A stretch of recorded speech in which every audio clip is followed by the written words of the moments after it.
I was told by the campus police, as long as I'm not disrupting class or dorms, I'm good to go. You can't be by the doors, and when people walk, you're like, do you agree with this or don't you agree with this? It's called freedom of speech. Yeah, that's right. How you doing, sir? Oh my God! I gotta hurry up. He's asking me questions. How you doing, ma'am? Do you agree or disagree? Huh? Do you agree or disagree? Well, Allah is just Arabic for God. That's true, but do you believe they're the same God? The Christians and the Muslims? I think so. You think so? Why makes you think that? No, because okay. So here's the thing. It's like with the Trinity and everything. I feel like we all essentially worship the same God, but we have different versions of it. But the Quran denies the Trinity altogether. I know that the Quran denies the Trinity, but Are you a Christian or what faith are you? I was raised a Christian. Okay. But I don't know how much I exactly believe the Trinity. I understand. Okay. What has you troubled with it? I just think it. I don't know. I guess it's just kind of hard for me to put together in my mind. Yeah, no, of course. Yeah. Do you mind if I just share something because it kind of helped me and stuff? Because it's not a lot of people struggle with that when it comes to it. But do you expect, if God is real and He's infinite, do you expect us who are finite to have a full understanding as to who He is? Not necessarily, because I know that we're not meant to have a full understanding. Okay, fair enough. I think my thing is I want to be able to understand what I'm believing. Of course. Feels like you're blindly believing it. I agree with you 100%. That's why I'm out here, so I can show people why Christianity is true and something is not. So when it comes to the Trinity, what is it about the Trinity that's hard for you to understand? Okay, so one thing that really sticks with me is like when Jesus is on the cross, he's talking to God while he's on the cross, Yeah. saying, "Why have you forsaken me?" But if that's him on earth, how is he talking to God in heaven? Yeah. I know that he's supposed to be able to be in multiple places at once Sure. and kind of like split bodies kind of concept, but it doesn't really make sense to me. Can I show you something real quick? Yeah. Okay. So he first of all, he doesn't talk to himself. He talks to the Father. So if you believe in the Trinity, there's three persons, but they're one God. Now that's another conversation. But let me show you something on the cross. What you're referring to is where he says, my God, why have you forsaken me?" Is that what you mean? Yes. Okay. Yeah, Do you have a Bible on your phone by chance? I don't. Okay. If you go to a Bible, right, you'll go to Psalm 22, verse 1. And if you read the first line of that psalm, it says, my God, why have you forsaken me?" Now, why is that important? He's not actually calling out to God. He's quoting that verse. So back then, they didn't have, that psalm was written back then, and they didn't have chapter numbers or verses. So the way they would reference the verse is by quoting the first line. Now, here's the interesting part. If you keep reading that psalm and go to verse 16, 17, and 18, it actually describes what's going on. It says that evildoers surround me, dogs encompass me, they have pierced my hands and my feet, and they cast lots for my garments, which the Roman soldiers were fighting over his clothes. So what he's saying there, he's saying that this prophecy is being fulfilled, and it was written 600 years before his death. I'll check that out. I kind of have to go. My mom just got here. Sure. But thank you for that. All right, no worries. Okay, Psalm 22. Psalm 22, verse 1. But read the whole psalm. Go to verse 16, 17, and 18. All right.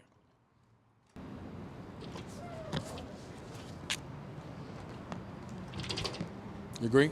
Disagree? I am not religious. Do you believe in God? I would say I'm agnostic, honestly. I believe there's something there. I don't think anyone really has it right. Okay. Have you looked into, there's a lot of religions, but Oh, have yeah. you looked into, the main ones like Christianity, Islam, Yeah, Judaism? I did the whole school. I got taught pretty much the school extent of all of them. Got you. But- Have you looked into the historical evidence of Jesus? Yeah, my family was Christian, but not actively going to church Christian, just they would say they're Christian. I got you. Well, what I mean is what the historians even the atheist historians would say about Jesus and the cross. Have you looked into that? Maybe a little bit. Not A little bit? Not super. So it doesn't take long. There's 4 minimal facts. So number one, and this, by the way, this is even people that don't even believe in God. They believe that Jesus was a real person historically, no contention. He actually did die on that cross. He was put in a tomb, and that tomb was for sure empty after 3 days. And the disciples that walked with him actually had a genuine belief, they weren't making it up, that they saw him bodily resurrected.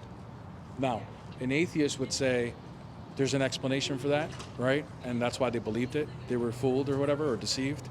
But if you actually look at all the natural explanations as to how that tomb could have been empty, none of those explanations are actually probable.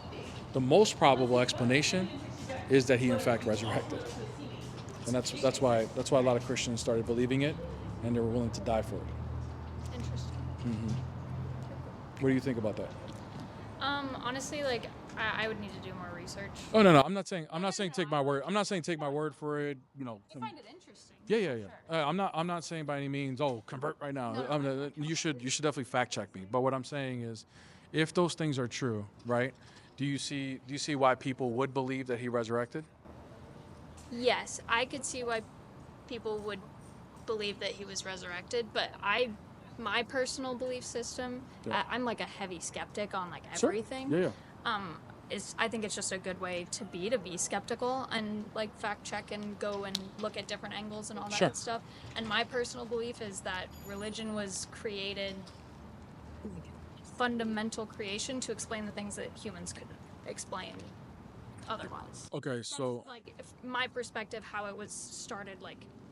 okay, so does that mean you actually have a better explanation as to how everything came about?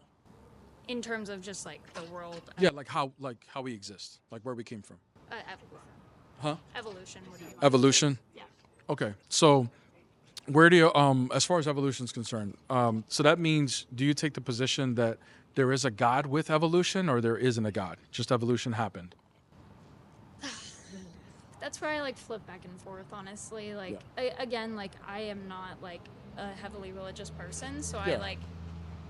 I live my life without really like thinking much about it, quite Yeah. frankly. Like, but I don't know, honestly. I've gone back and forth throughout my life, and like I think one of my like future plans is Yeah. to like explore more into like my faith and really Yeah, of like, course. what I believe. But at this point in my life, my real answer is I don't know.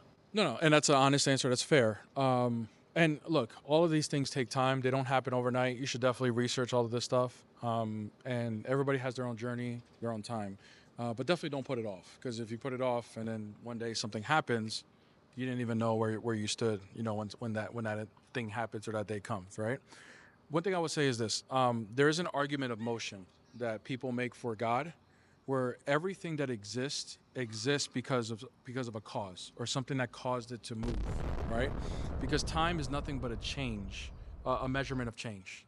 Okay, so if time exists, which you would agree, that means there's a point A and then there's a point B, right? Which means everything that exists came from some sort of cause. However, if you eliminate God from that equation, then that means everything that exists goes into an infinite regress with no actual set cause that started everything to begin with. Meaning that our reality and time doesn't actually exist. So I remember learning about this like a long time ago in science class. Sure. Like honestly, it's been so long I couldn't actually give you the real answer. But I do remember that there was an explanation that it was at least given to us on like an educational standpoint. I frankly can't remember what it is. No, the common there's a couple of different ones. The most common one is B theory, meaning that time all happens at once, and that all of our reality just happens all at once, and we're just experiencing it from a linear standpoint, right? The problem with that is, if that's the case, if that's true, and B theory is true, then that means that what you and I are perceiving right now is actually not reality, meaning that we cannot decipher truth at all under that theory. Yeah, I think then you kind of step into like some philosophical type stuff. Like if you Have to, yeah. look at like what different philosophers believed, like some of them literally believed that, you know, you can't trust your instincts or your judgments or anything you see, smell, touch at all. That's what Descartes believed. He just Correct. he thought nothing was real and everything is in your head. Yeah, So, but he actually ended up concluding, after he questioned all that, he actually ended up concluding that God is the most logical explanation. I do remember that. Yeah. Okay. So and but you know there's how other he philosophers, like- but you know how he concluded that? I do. I took philosophy, but Okay. I would need to really think on it again. It's been a couple So months. really, how he concluded that, just to kind of summarize it, is that the laws of logic, the things that we do perceive as being absolutely true and universal, like the classical laws of logic, mathematics, and all of these things, if they transcend our reality, they're not something that we could touch, see, smell, or hear or anything, then it has to come from some being or some source that transcends our reality as well. And if those things are eternal, yeah, absolutely true, then that source also has to be eternal and absolutely true. Yeah. Again, I don't know that it necessarily comes from a source, like mathematics, in my opinion. I don't think it comes from a source. I think it comes from the laws of nature. Like the way that How? because the way that the world exists, if we were to if everything were to start back over from the beginning again, Yeah. we'd probably end up in a pretty similar situation. Maybe we'd have a different language, maybe we'd express it in a different way. Yeah. But we'd probably end up in about the same place. Okay. I wouldn't disagree with that, but for example, mathematics, the concept of mathematics, like 1 + 1 = 2, where does that concept exist? We believe. Well, first of all, we agree they exist, right? Like math. Yeah. Okay. I just want to make sure, because some people are going to deny it and be absurd. Okay. All right. So we agree that they exist. Yeah. Where do they exist? Mathematics? Yeah.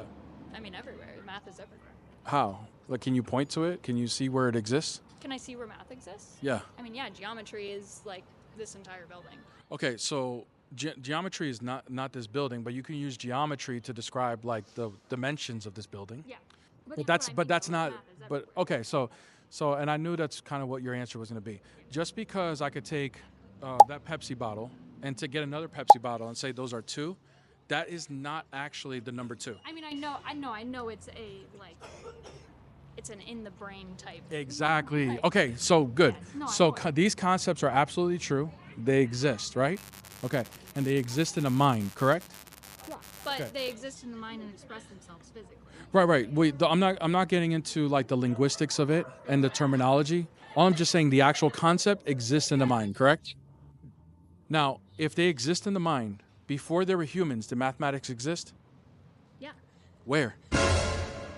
I mean, my opinion is like it existed well before, and humans were just there to discover it. Like, Right, but if it exists in a mind and humans are not there to actually have these concepts in a mind, what mind did it exist in?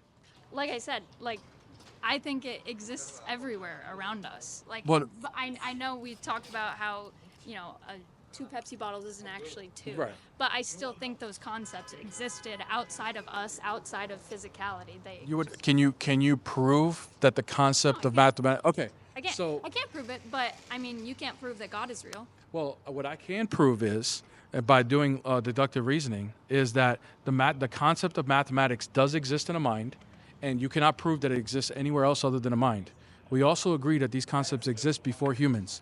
If they did exist, and it's necessary to exist in a mind, because we can't prove it exists anywhere else, then it had to have existed in an eternal mind, and that can only be God.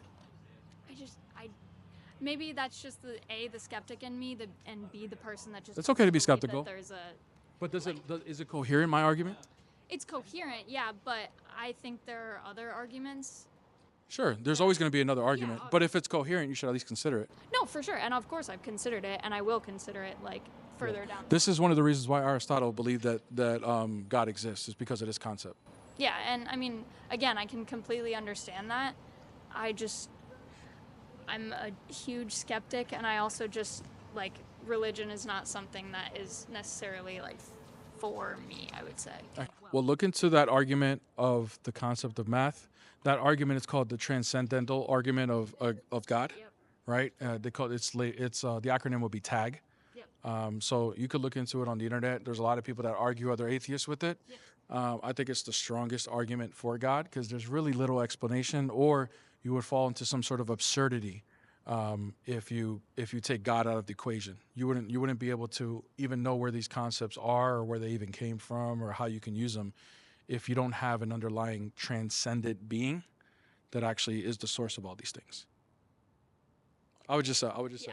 No, I know you're I'll skeptical, look into it, but yeah, just look yeah. into it. No, I get it. Okay. Yeah. Well, thank you so much for having a conversation with me. What was your name? Alora, Alora. I'm Hernan. nice to meet you. Very nice to meet you. Thank you so much. Yeah, of course. I really appreciate it. You have a great night. Have a good night. Yes. So you can do this by the doors. Why? You can't. So the Who says? building. I said it. I'm the building manager here. I just talked to my boss. You can't approach people by the doors if you want to go further away. That's fine. I was told by the campus police, as long as I'm not disrupting class or dorms, I'm good to go. Well, you're disrupting the building and you're approaching. If people want to come up to you and talk to you, that's I'm not fine. approaching anybody. Well, you just approached me when I came out. No, where did I walk to? You didn't walk, but you talked to me, right? Yeah, I could talk to people. You really? Okay. It's telling you. called freedom of speech. No, that's fine. I don't have a problem with freedom of speech. I'm telling you, you can't be by the doors, and when people walk, you're like, you agree with this or don't you agree with this, right? If people want to come up to It's you, called freedom of speech. okay, that's fine. If Yeah. you believe that. How you doing? So you're not gonna move out from the doors? I mean, am I breaking a law? Are you gonna move Argentina's yes or no? I just need to know, am I breaking a law? Because it's one thing if you want me to move or if I'm breaking a law. I don't want you to do anything. Okay, I'm no just worries. letting you know. My supervisor just told me. Okay, no worries. That you can't buy- What leave what by the law am I door. breaking? Am I breaking a law? Okay. If you can't tell me if I'm breaking a law, I don't know who you are. Okay. All right, no I worries. just told you who I am. I am the building manager. Of Yeah, I don't know that to be true or not. I don't know that to be true or not. So. How you doing? Agree or disagree? No worries. Take it easy. Have a good night.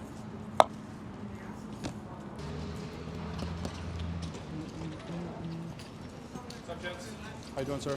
Can I talk to you real quick? Yes, sir.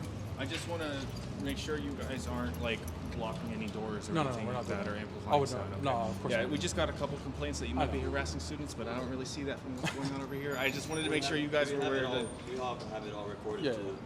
Yeah, that's fine. I just wanted to give you guys a heads up because a couple people have complained. But I figured it was that's- gonna happen. From my point of view, I don't really see anything. Thank you, sir. I If you'd appreciate be it. willing, I'd love to see your ID, but if you don't want to. Nah, I don't see the point to doing that. Unless I'm bothering you. But at the end of the day, like, yeah, no, I'm not gonna run up to anybody. I'm not gonna block any doors. I'm just trying to invite Yeah, conversation. that's fine. I just wanted to give you guys a heads up. Thank you, sir. I I appreciate assume it.